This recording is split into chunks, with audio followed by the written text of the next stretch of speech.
Hi guys, welcome to the first episode of Sit on My Couch.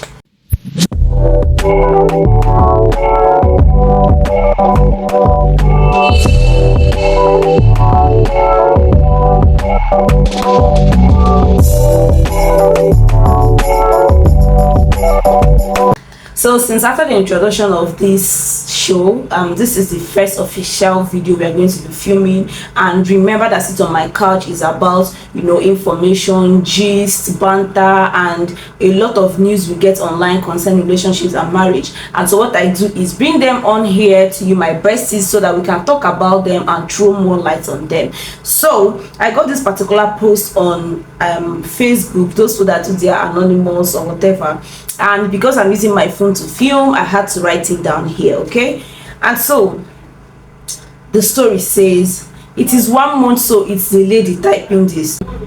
Here's what the lady had to say. It is 1 month to our wedding, and my husband to be cancelled our wedding plans because apparently his people came to ask questions about I and my family and got a wrong information which led them to cancelling the wedding.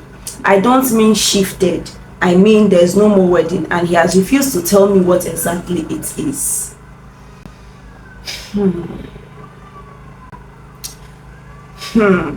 See, this particular news, when I read it online, I was really worried. It's not even about filming the video, but I was legit worried because this is crazy. Now let me explain what this means, just in case the grammar, everything was too much. They are planning for their wedding. That means they've been planning. These people have been in courtship or relationship, and they've decided that okay, it's about to go down, like let's make this official. And it's 1 month to their wedding. That means counting 4 weeks to their wedding time, whether it's traditional or white wedding. I don't know how they want to do it, but it's 1 month to that time. And then the husband canceled the wedding. According to her, she said not shifted. This one is not let's hold on, this one is cancelled, no more wedding. And because the husband's family came to make inquiry, so inquiry like ask questions, okay, want to know about this, maybe hidden inquiry, maybe had it been they didn't get a bad information, she wouldn't have known that these people came to ask questions. So they came to ask questions maybe about her family, and apparently they got, according to her, a wrong information, or let's say they got an information which prompted them to say, oh, you are not entering this family, this wedding is over, it's not happening. And that is what she's saying. So first of all, what I'm going to say about this thing is judgment and remorse. Like, I mean, the era that we are in right now, these things happen. There are a lot of haters.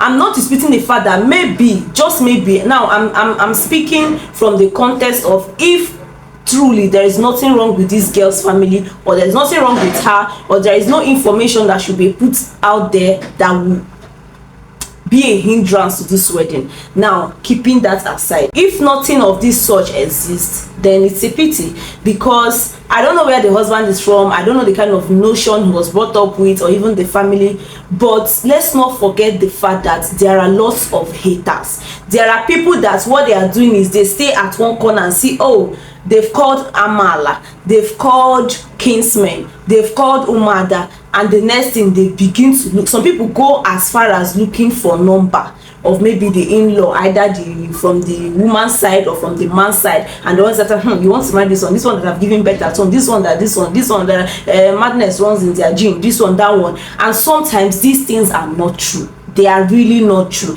especially in a close-knit community, where you will find hatred, you will find fake love, you will find uncles that don't want the success of the other person. Like, a lot of crazy things happen right now in our different villages and communities. And I feel like, for the fact that this guy did not say, okay, she said, and he has refused to tell me what exactly it is. It's one thing to get an information, but this is your potential spouse. Like, I'm very sure there are times that they were in love, they share things. So why not speak to this person? Why not talk to your partner and say, oh, my parents came to ask questions and this is what we heard, how true is this? Even if maybe you're scared of, oh, they will lie because they want the wedding, but at least say something. So I feel like it's very unfair on the lady that this guy got this information and he didn't say anything. Like, why I'm saying this is because these things happen like regularly in this close knit community where, you know, words of mouth spread so fast. Like, it spreads so fast, and when it comes to bad news,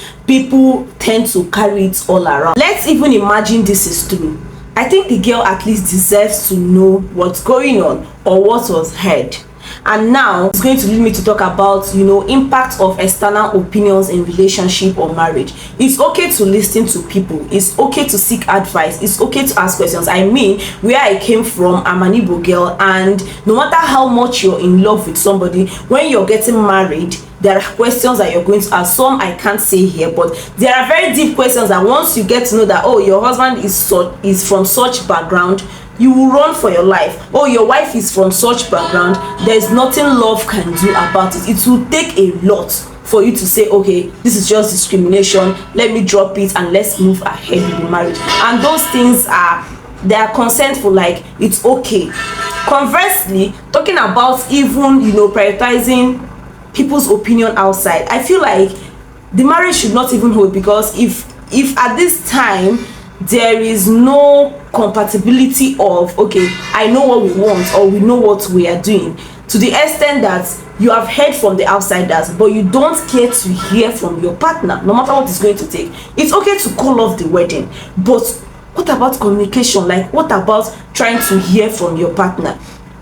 So let it not be this kind of marriage that maybe when you enter the marriage, even before the person will seek for your opinion, your partner, be it the man or the woman, they're already seeking for outsiders' opinion, or they're already calling family first to say, okay, you have a project and your wife is right there who is supposed to be your helpmate, or your husband is there who is supposed to be your head, and you're calling your brothers, you're calling your sisters, you're just calling your family, neglecting the importance and role of your spouse. I feel like it doesn't make sense, and this is what is playing out here. It just shows that even if these two get married, there will be a lot of, you know, intrusion of strangers. And I know family is not stranger, but I mean, you're the man and your family is maybe scouting for you. I know they're looking out for you, they want the best for you, but like, you can as well also be a man. I'm talking about speaking to your wife, okay? Now I want us to talk about communication and trust, and this is where, like, there's something I always talk about, which is deceit in marriage. If you have a secret, if you have information that you decide, I hear people, when I hear people say, you don't tell your husband everything, it's not everything your husband is supposed to know, it's not everything your wife is supposed to know. I mean,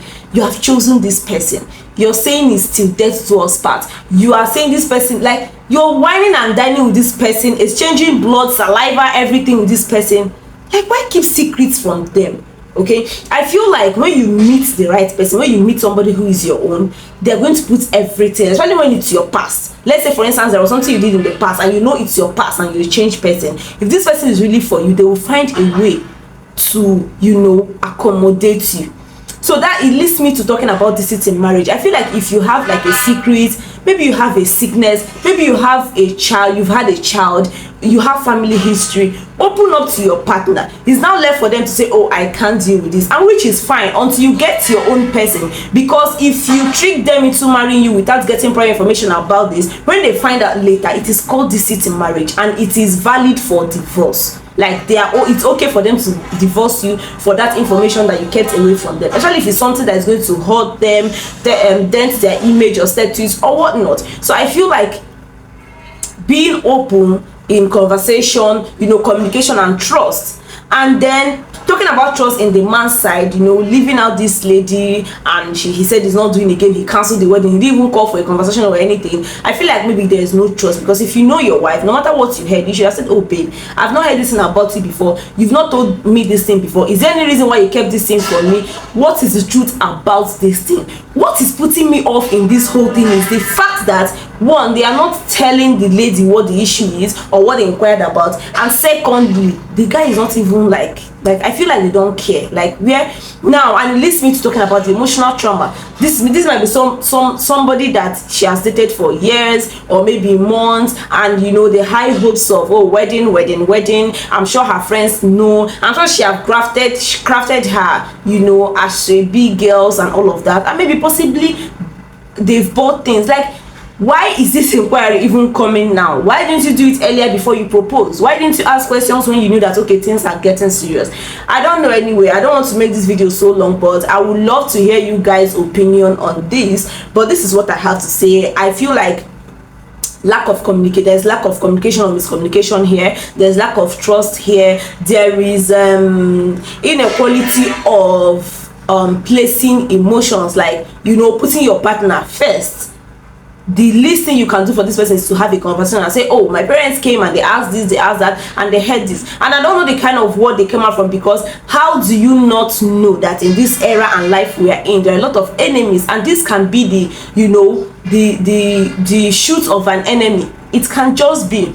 And again, that's why I also talk about, you know, prayer. This can even be a bad luck on the girl side. It can just be that this is devil trying to manipulate, or, you know, near success syndrome, trying to ruin her life and stuff like that. And it might even be that this is, okay, sometimes I hate to sound too spiritual, but these things happen that maybe the guy's family don't even know what they are doing, or this is just like the work of the devil or the enemy, you know, trying to steal this family's joy away, or this lady's joy away, and which she should not just sit and watch. She actually has to pray, talk to God, you know, ask for direction and all of that.